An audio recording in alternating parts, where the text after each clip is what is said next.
بسم اللہ الرحمن الرحیم۔ اللہ کے مقبول بندے جو اس دنیا میں رہا کرتے تھے، انہوں نے ہمیں یہ پیغام دیا ہے۔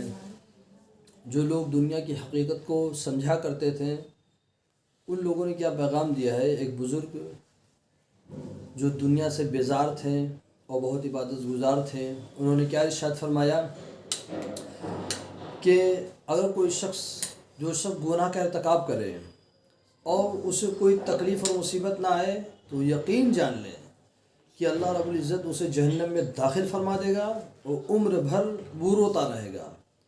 اور اگر کوئی شخص طاعت و بندگی بجا لائے اور اس کے اوپر گریہ زاری کرتا رہے، اللہ کے خوف سے روتا رہے، تو اللہ رب العزت اسے جنت میں داخل فرما دے گا۔ یعنی اگر کسی شخص سے گناہ ہو گیا یا کوئی شخص گناہ کر رہا ہے، اس کا عادی ہو گیا، اس کے اوپر کوئی مصیبتیں نہیں آ رہی، کوئی تکلیف نہیں ہو رہی، تو یقین جان لیں کہ اللہ رب العزت اسے جہنم میں داخل فرما دے گا۔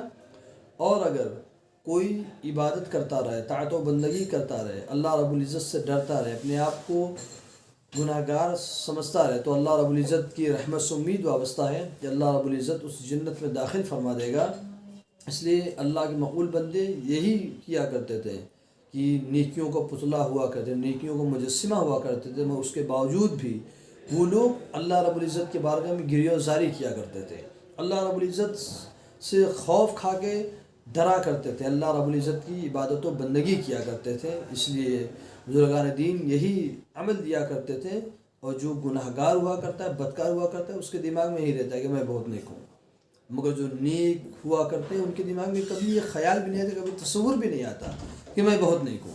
وہ اپنے آپ کو یہی سمجھا کرتے ہیں میں بہت گناہ گار، مجرم، سیاکار ہوں۔ اللہ کے مقبول بندے کبھی ان کے دماغ میں آتے ہی نہیں کہ میں بہت نیک ہوں۔ یہ جو گناہ گار ہوتے ہیں وہ نماز نہیں پڑھتے، روزہ نہیں رکھتے، کچھ بھی نہیں کرتے، مگر پھر ان کے دماغ میں یہ ہوتا ہے میں بہت نیک ہوں۔